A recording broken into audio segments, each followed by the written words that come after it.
prior to law enforcement, I was in the Oklahoma National Guard, deployed to Afghanistan in 2011, came back, went to OSU, and after I finished, found the Highway Patrol, and I found it as the kind of pinnacle of law enforcement in Oklahoma. Trooper Fry has, as long as I've known him, has been just an outstanding trooper.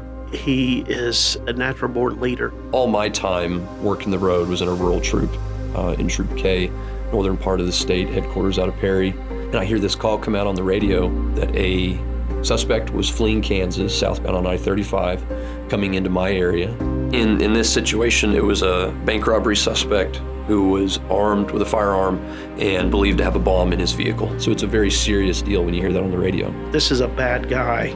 He's going to do bad things to people. He'd already committed, all these heinous acts, all these violent crimes, and he's on this crime spree kind of across the nation. If he gets to 412, he can go to Enid or towards Tulsa. Big metros, if he does have a bomb, need to keep him out of those areas. And the next town south would be Perry. School's right there off the interstate. For me, that was kind of like the line in the sand. He can't get further south in this pursuit. I take off, kind of heading westbound, heading to the interstate, hoping to be in a position where I can do something, make a difference. This vehicle, as it's approaching me, it's clear that it's a suspect. He's went around roadblocks. He has to be stopped. He set up there in the center median, fired rounds into the vehicle, did a great job disabling the vehicle.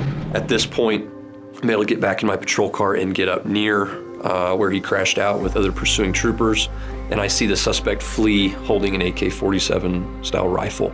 As people are arriving, he did a great job coordinating troopers to set up a perimeter, and he does a great job flanking him. Next time I see him at about 50 yards, he's prone in a shooting position on his stomach. When I see a firearm pointed back at me from him, I shoot, and he disappears into the pasture in the grass where he went down. It was a great use of tactics.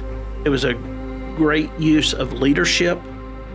He led from the front on this whole thing. It was a day I don't want to repeat. Luckily, I had been, exposed to this in training, in real life situations, in experiences I'd already had.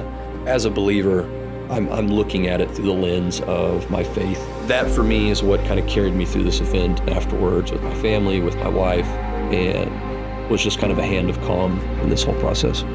When we do something that saves the community, saves troopers' lives, we need to recognize that. I've been doing this for a long time, but every once in a while, I'll see somebody that I admire their qualities, and it makes me want to be more like them and to be a better trooper for my community as well.